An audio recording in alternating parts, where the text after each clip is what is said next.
Se você é um tiozinho como eu, vai ter aqui a sua dose de nostalgia. E se é jovem, vai poder conhecer um pouco da história do videogame pela ótica de alguém que viveu isso desde os anos 80 até os dias de hoje. Mas aqui nesse vídeo, eu só vou contar uma parte dessa história. Não caberia tudo num vídeo só. Dá a mãozinha aqui pro tio e vamos embora.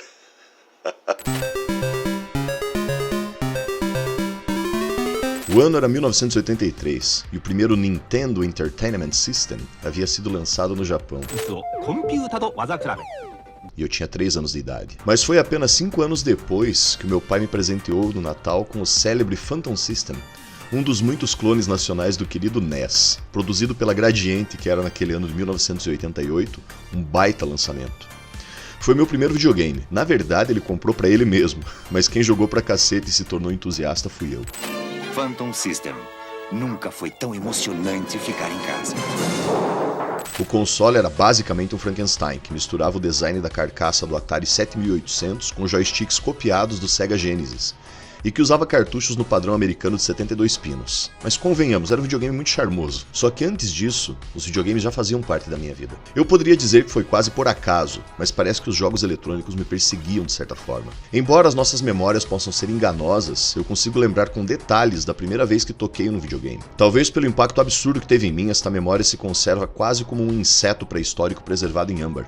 No interior não é raro ir tomar um café na casa dos conhecidos, e ao acompanhar a minha mãe numa dessas visitas, o nosso vizinho, certamente com a intenção de distrair um guri pentelho de 7 anos, ligou o Odyssey, um velho dinossauro dos games que era produzido pela Philips aqui no Brasil. Ele me explicou rapidamente o básico, como ligar, como trocar os cartuchos e como usar o controle. E assim por horas eu mergulhei em jogos que hoje em dia a maioria das pessoas diriam que sequer conseguem identificar o que acontece na tela. Mas a imaginação voava.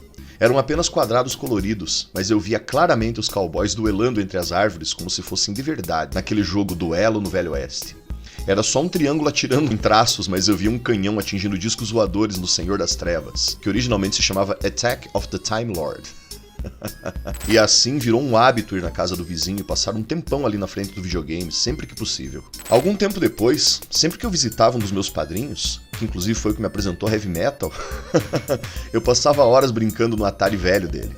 Eu era viciado em Enduro, Hero e Jungle Hunt. Mas do alto dos meus 8 anos de idade, sendo proprietário do maravilhoso Phantom System, eu era feliz jogando o delicioso e crocante Pac-Man. E também passando raiva com aquele jogo infame dos caça-fantasmas que veio junto com o videogame. Eu só tinha esses 2 cartuchos, e como morava no interior era bem difícil ter acesso a outros títulos, pois se hoje consideramos jogos AAA algo caro, naquele tempo um cartuchinho safado poderia custar até meio salário mínimo. E morando praticamente na roça, então era muito mais complicado. Demorou para que as locadoras de vídeo da cidade passassem a ter uma seção de videogames. E ainda assim era de uma forma bem precária, com as fitas expostas de qualquer jeito em vitrines pequenas em algum canto. Afinal, estamos falando do final dos anos 80, uma época onde videogame ainda era considerado apenas brinquedo para criança e algo caro demais para valer investimento. Porque não dá pra ficar em casa só jogando videogame, né? Dá!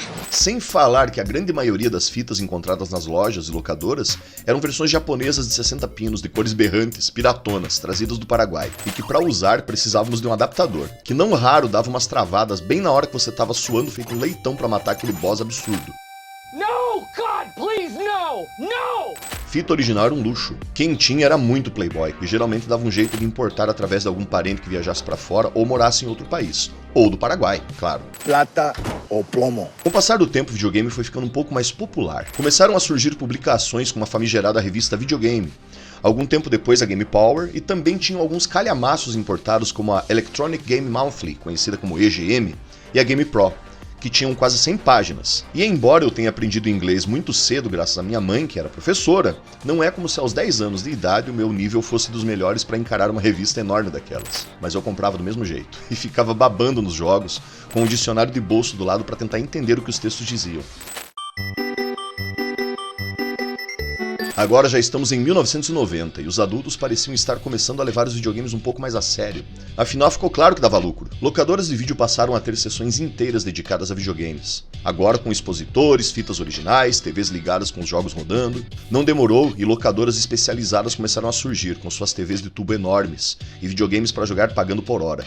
Uma nova era começava e nós, guris ranhentos, começávamos a movimentar o mercado. Hoje em dia, os jogos online são bastante comuns, tanto no PC quanto nos celulares. E E quando os computadores começaram a se popularizar um pouco antes disso, era comum reunir todo mundo na casa de alguém e fazer uma rede para jogar coisas como Age of Empires, Doom, Quake, Shogun. Mas lá no fim dos anos 80 e começo dos 90, o lance era reunir todo mundo e jogar por horas trocando os joysticks de mão em mão.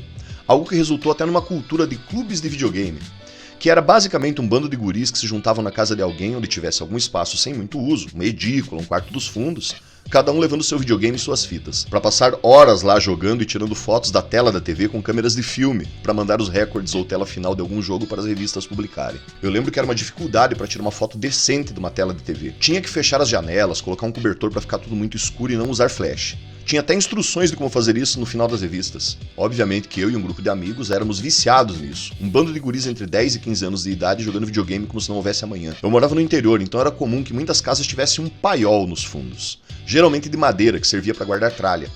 Pois bem, nós nos reunimos num destes depois da escola. Conseguimos consertar uma TV usada toda ferrada que ia pro lixo da casa de uma vizinha. Descolamos uma outra TV preto e branco que ficava no bar do pai de um dos meus amigos. E algum tempo depois descolamos uma que a gente conseguiu comprar usada, fazendo uma vaquinha trabalhando capinando terreno, colocando ferradura em cavalo, ajudando a consertar carroça, lavando caminhões ou qualquer tipo de trabalho que um guri pudesse fazer no interior naquela época. Eu lembro que tínhamos ligados nessas TVs um Turbo Game, que é outro Famiclone famoso que tinha um conector para os dois padrões de fita, de 60 e 72 pinos.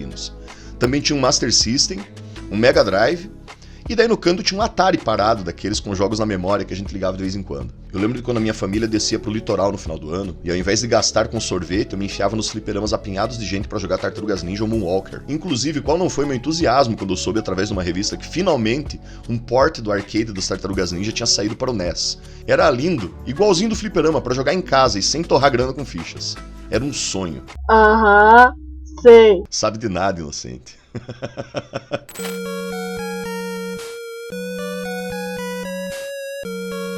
E eis aí uma das melhores coisas de velhos como eu que começaram a jogar muito cedo. A lembrança nostálgica de uma inocência muito típica daquela época. You son of a bitch!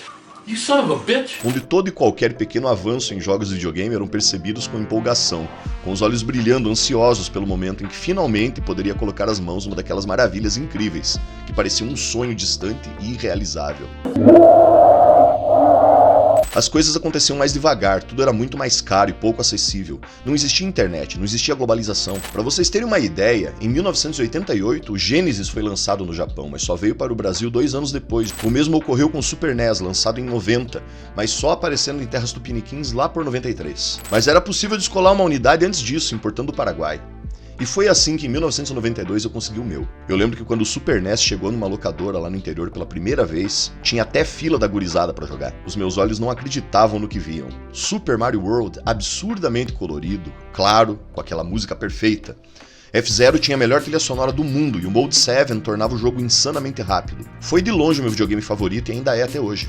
Gráficos insanos, som lindo, redondinho. Lembrando que nessa época eu ainda era rato de fliperama. Capitão Comando, Final Fight e, é claro, o grandioso Street Fighter 2. E algum tempo depois o não menos impressionante Mortal Kombat, é claro. E todos, um atrás do outro, saindo para o Super Nintendo. Quase iguais aos do fliperama. Mais uma vez, a felicidade transbordava. Diferente do que se possa pensar, minha infância teve muita brincadeira na rua, muito joelho ralado, muito tombo de bicicleta e skate, muita porrada na escola. Mas o videogame estava presente de forma marcante a ponto de nunca ter deixado a minha vida até hoje. Quando o comecinho da adolescência chegou, eu passei por uma fase de inadequação. Uma fase muito difícil para minha família. As coisas ficaram complicadas. Meu pai perdeu o emprego de quase 2 décadas na empresa onde trabalhava. O dinheiro ficou muito curto e acabamos nos mudando para Curitiba. Eu era um caipira chegando na cidade grande, sem conhecer ninguém, escola nova, lugares novos. E o que isso tem a ver com videogames? Mais do que pode parecer. A gente estava muito mal financeiramente. Meus pais trabalhavam fora o dia todo, eu passava a maior parte do tempo sozinho e conhecia pouca gente. No colégio eu não tinha muitas amizades, então minha companhia era o meu Super Nintendo conectado a uma velha TV Telefunken. Daquelas primeiras coloridas, era até valvulada. Mas eu descobri uma locadora de videogames no bairro. Ficava longe pra caramba de casa pra ir a pé, mas eu ia do mesmo jeito. Juntava moedas, fazia uns trabalhos de panfleteiro, eu desenhava bem e escrevia bem desde cedo. Então eu vendia desenhos na escola ou cobrava pra revisar ou fazer trabalhos escolares pros colegas. E assim consegui uns trocados pra alugar as fitas. E foi também nessa época que algo mágico aconteceu. Eu me apaixonei pelos RPGs de videogame.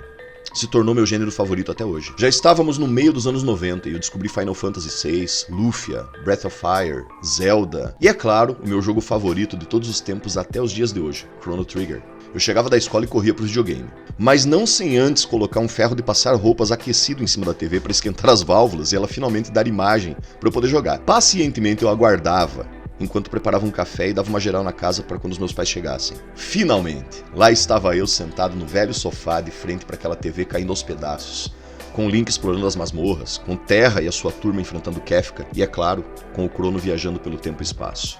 Foram alguns dos melhores anos da minha vida. Uma vida que foi passando, que foi mudando. Em algum momento, o pequeno apartamento foi ficando mais bonitinho. Voltamos a ter iogurte na geladeira, tínhamos um carro usado na garagem, e a velha TV Telefunken foi substituída por uma TV mais moderna de 20 polegadas. O tempo passou e eu já tinha barba começando a crescer na cara.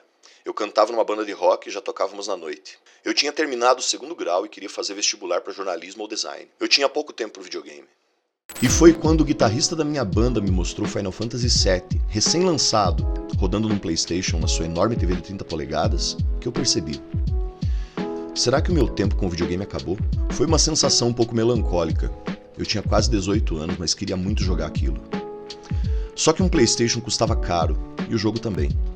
Deixei pra lá. Eu tinha que trabalhar, tinha que estudar, ganhar dinheiro, tomar um rumo na vida. Mas mesmo assim, ali na casa do meu amigo eu brinquei com o Cloud por alguns minutos andando por Midgar, e foi como se uma fagulha no meu peito se reacendesse. Mas eu só fui realmente voltar a jogar anos, muitos anos depois. A minha história com os videogames entrou num hiato, mas não acabou, senão esse vídeo nunca existiria. Só que isso seria assunto para um outro vídeo. Quem sabe um dia eu faço. Hoje eu tenho 44 anos. E graças à emulação, todos os jogos da minha infância, desde o Odyssey até os jogos de fliperama, cabem nesse cartão de 60 GB.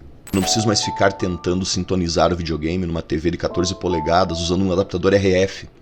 Eu não lembro em que momento da minha vida isso se tornou tão fácil, tão possível. Talvez eu lembre se eu me esforçar, não sei. Eu não lembro em que momento da minha vida todos os meus sonhos de criança passaram a caber literalmente na palma da minha mão. Mas eu lembro de como era, eu lembro de como foi. E apesar de agridoce, um sorriso ainda se desenha no meu rosto.